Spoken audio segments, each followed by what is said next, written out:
दुनिया वळूया पुढील बातमीकडे। बागेश्वर बाबा आणि भूषण गवई यांच्या भेटीवरून राजकीय कलगीतुरा पाहायला मिळतोय। गवईंनी आता बाबासाहेबांचं नाव घेऊ नये अनिशा श्याम मानव यांनीही टीका केली। तर हे सांगणारे श्याम मानव कोण? ते केवळ प्रसिद्धीसाठीच बोलतात असा निशाणा मुख्यमंत्री फडणवीसांनी लगावलाय। अंधश्रद्धा निर्मूलन समितीचे अध्यक्ष श्याम मानव यांनी खरात प्रकरणात मोठा दावा केलाय। एकनाथ शिंदे हे अशोक खरातचे भक्त असल्यानंच हे प्रकरण उघडकीस आलं असं श्याम मानव म्हणाले। खरात बाबांकडे अनेक राजकीय लोक गेलेले आहेत, त्यामुळे आपण धन्यवाद द्यायला पाहिजे की एकनाथ शिंदे तुम्ही या बाबाचे भक्त होता म्हणून बरं झालं, म्हणून हे प्रकरण उघडकीस आलं, त्याबद्दल तुमचे आभार आणि धन्यवाद। आता या सरकारचा विश्वासच बंधुगिरीवर आहे, अंधश्रद्धेवर आहे। आता अंधश्रद्धा आणि बंधुगिरीच्या विरुद्ध हे सरकार कशाला भेटतील? विरोध करणाऱ्यांना त्यांचं समर्थन करणारं सरकार आहे। माजी सरन्यायाधीश भूषण गवई यांनी बागेश्वर बाबाची भेट घेतली होती। गवई सहकुटुंब मध्य प्रदेशातल्या बागेश्वर धाममध्ये दर्शनाला गेले होते, त्यावरही श्याम मानव यांनी टीका केली आहे। गवई धीरेंद्र कृष्ण महाराजांच्या पाया पडायला गेले होते, याचा मला प्रचंड शॉक बसला। आंबेडकरांच्या विचारांचं मी दूध प्यालेलो आहे। तो माणूस जर धीरेंद्र कृष्ण महाराजांच्या पायावर डोकं ठेवत असेल आणि आशीर्वाद घेत असेल, CGI राहिलेला माणूस, तर माझं एवढंच म्हणणं आहे की तुम्ही यापुढे कधीही आंबेडकरांचं नाव घ्यायचं नाही। तो अधिकार तुम्ही गमावलेला। श्याम मानव कोण होता ते सांगणारे? त्यांना कोणी अधिकार दिला? ते थोडे सर्टिफिकेट वाटणार आहेत। श्याम मानव अलीकडच्या काळामध्ये फक्त प्रसिद्धी करता बोलतात, त्यांना कोणी विचारत नाही, त्यामुळे त्यांना प्रसिद्धी पाहिजे म्हणून रोज ते असे स्टेटमेंट देतात। देशातील सर्वात 15 उष्ण शहरात महाराष्ट्रातील 3 शहर आहेत। अकोला आणि अमरावतीत 45.3 अंश तापमानाची नोंद झाली, तर वर्ध्यात काल 45.5 अंश तापमानाची नोंद झाली। गेल्या 2 दिवसात उष्माघातामुळे 2 बळीही गेलेत। महाराष्ट्रात उष्णतेचा भडका उडालाय। महाराष्ट्रातील 15 शहरांचं तापमान 41 अंशांवरती पोहोचलंय। अकोला आणि अमरावतीत 45.3 तर वर्ध्यात 45.5 अंश तापमान आहे। देशातील 15 सर्वात उष्ण शहरांमध्ये अकोला, अमरावती आणि वर्धा आहेत। छत्रपती संभाजीनगरात 41.8 अंश तापमान नोंदवलं गेलंय। गेल्या 2 दिवसात उष्माघातामुळे 2 बळी गेलेत। परभणीत उष्माघाताचा पहिला बळी गेलाय। नाशिकहून परभणीत भावाकडे आलेल्या 37 वर्षीय शिवाजी कांबळेंचा उष्माघातानं मृत्यू झाला, तर दुसरी घटना लातूरमध्ये घडली। लातूरमध्ये एका 9 महिन्यांच्या चिमुकलीचा उष्माघातामुळे मृत्यू झालाय। याआधी अकोला, अहिल्यानगर, अमरावती आणि नाशिकच्या सिन्नरमध्ये उष्माघातामुळे मृत्यू झाल्याची माहिती आहे। 2025च्या तुलनेत यंदा एप्रिलमध्ये राज्याचं सरासरी तापमान 1.1 अंशांनी जास्त आहे। यंदाही उष्णतेची लाट कायम असेल असा अंदाज भारतीय हवामान खात्यानं व्यक्त केलाय। त्यानंतर 2 दिवस विदर्भ, मराठवाडा आणि मध्य महाराष्ट्रात काही ठिकाणी वादळी पाऊस होऊ शकतो।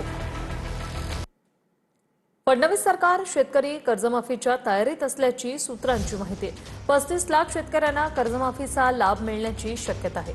शेतकऱ्यांचं 2 लाखांचं कर्ज माफ करण्याबाबत आता हालचाली सुरू आहेत। शेतकऱ्यांसाठी अतिशय महत्त्वाची बातमी आहे। फडणवीस सरकार शेतकरी कर्जमाफीच्या तयारीत असल्याची माहिती सूत्रांमार्फत समोर आलेली आहे।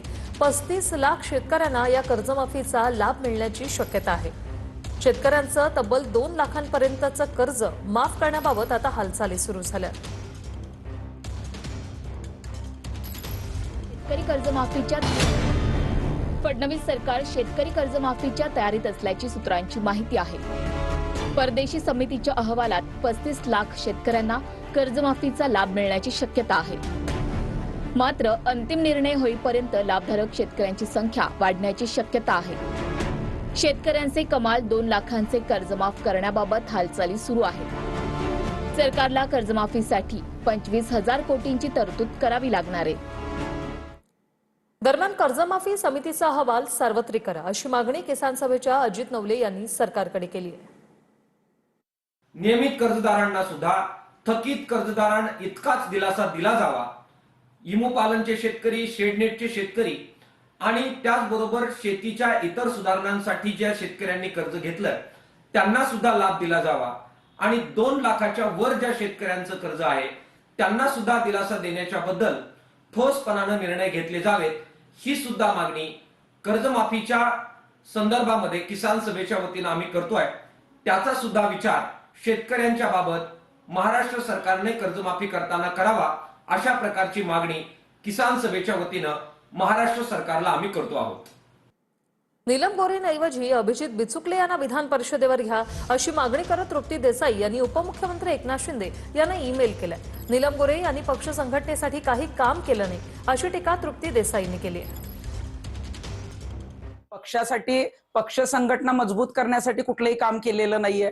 महिलांचं जे काही नेतृत्व समोर येत होतं त्यांनाही कधी त्यांनी काम करू दिलं नाही. साधा पक्षाचा नगरसेवक सुद्धा त्या जिथं राहतात तिथं निवडून आणता आला नाही. आणि पुन्हा त्यांना जर संधी मिळणार असेल, ज्या पक्षवाढीसाठी काही करत नाहीत, कुठलंही काम करत नाहीत, मग काम न करणाऱ्यालाच जर शिंदे साहेब तुम्ही संधी देणार असाल तर मग अभिजित बिचुकलेंना ती संधी द्या. अभिजित बिचुकले हे राष्ट्रपती पदापर्यंत जे आहेत ते निवडणूक लढवण्याचं जे आहे ती हिंमत दाखवतात. बातमी यवतमाळमधून. यवतमाळमध्ये गुप्तधनाचा शोध घेण्यासाठी अघोरी पूजा करणाऱ्या 6 जणांच्या टोळीला मध्यरात्री अटक केली. करेगाव शिवारात वडगाव जंगल पोलिसांनी ही कारवाई केली. यवतमाळमध्ये गुप्तधनाचा शोध घेण्यासाठी अघोरी पूजा करणाऱ्या 6 जणांच्या टोळीला मध्यरात्री अटक करण्यात आली आहे. कारेगाव शिवारात वडगाव जंगल पोलिसांनी ही कारवाई केली. शिवारात मोटार पंप चोरीच्या गुन्ह्यात वाढ झाली आहे. त्यामुळे गस्त घालणाऱ्या पोलिसांना वरुड ते कारेगाव या मार्गावर संशयास्पद स्थितीत एक वाहन दिसलं. पोलिसांनी 6 जणांची चौकशी केली असता त्या वाहनात अघोरी पूजेसंबंधित विविध साहित्य आढळून आलं. दरम्यान त्या वाहनात पोलिसांना काय सापडलं तेही बघूया. यामध्ये कुदळ, अगरबत्ती, ज्वारीचं पीठ, काळ्या बाहुल्या, त्रिशूळ, रुद्राक्षमाळ, लिंबू, केस, सुया, ताबीज यासह रंगीबेरंगी धागे या वस्तूंचा यामध्ये समावेश होता. दरम्यान जमिनीतून गुप्तधन काढण्यासाठी आल्याची या टोळीनं कबुली दिली आहे. त्यानंतर पोलिसांनी आरोपींवर महाराष्ट्र नरबळीसह विविध कलमान्वये गुन्हा दाखल करत त्यांना अटक केली. 6 पैकी 5 जण वाशिम जिल्ह्यातील आहेत तर 1 जण यवतमाळच्या आर्णी तालुक्यातला आहे. संशय वाढल्यामुळे आम्ही गाडीची झडती घेतली असता त्यांच्यामध्ये कुदळ दिसलं आणि कुदळ दिसल्यानंतर आम्ही थोडीशी सखोल चौकशी केली तर जादूचं जे जादू टोना वगैरे आहे हे सामान आम्हाला मोठ्या प्रमाणात मिळून आलं आणि त्याच्यामुळे आम्ही त्यांच्याकडे थोडीशी विस्तृतपणे चौकशी केली असता हे निष्पन्न झालं की ते सगळे गुप्तधन काढण्यासाठी फिरत होते आणि त्या दरम्यान ते आम्हाला त्या जादूटोण्याच्या साहित्यासह मिळून आल्याने आम्ही त्यांना ताब्यात घेतलं. जादूटोना प्रतिबंध अधिनियम 2013 अन्वये गुन्हा दाखल केला. सध्या तपास सुरू आहे. या प्रकरणात धक्कादायक बाब म्हणजे काही महिलांचे फोटो आणि केसही सापडलेत. पंचधातूचे बीर कंगण ज्याचा उपयोग अघोरी पूजेसाठी केला जातो तेही सापडले. आरोपींपैकी एक असलेला वीरेंद्र गायकवाड हा अघोरी पूजा करणारा पुजारी असल्याचं समोर आलंय. पडदा पडू शकतो असं कल्पना राजे भोसले म्हणतात. एनसीईआरटी कडून मराठा साम्राज्याचा इतिहास दर्शवणारा नकाशा वगळल्यानं कल्पना राजे भोसले यांनी हे वक्तव्य केले. ही अतिशय गंभीर बाब असून ही धोक्याची घंटा आहे असंही कल्पना राजे भोसले म्हणाल्या. ही अतिशय धोक्याची घंटा आहे.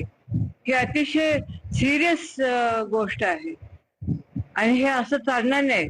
कालांतराने बघता बघता बघता शिवाजी महाराजांवर देखील पडदा पडू शकतो आणि तोच प्रयत्न चाललाय असं मला वाटतं. नाही चालणार हे. शिवाजी महाराज जोपर्यंत ही पृथ्वी आहे, जोपर्यंत सूर्य आणि चंद्र आहे, तोपर्यंत शिवाजी महाराजांचं नाव तेवत राहील. पडदा पडू शकतो असं कल्पना राजे भोसले म्हणतात. एनसीईआरटी कडून मराठा साम्राज्याचा इतिहास दर्शवणारा नकाशा वगळल्यानं कल्पना राजे भोसले यांनी हे वक्तव्य केले. ही अतिशय गंभीर बाब असून ही धोक्याची घंटा आहे असंही कल्पना राजे भोसले म्हणाल्या. ही अतिशय धोक्याची घंटा आहे. ही अतिशय सिरियस गोष्ट आहे आणि हे असं चालणार नाही. कालांतराने बघता बघता बघता शिवाजी महाराजांवर देखील पडदा पडू शकतो आणि तोच प्रयत्न चाललाय असं मला वाटतं. नाही चालणार हे. शिवाजी महाराज जोपर्यंत ही पृथ्वी आहे, जोपर्यंत सूर्य आणि चंद्र आहे, तोपर्यंत शिवाजी महाराजांचं नाव तेवत राहील.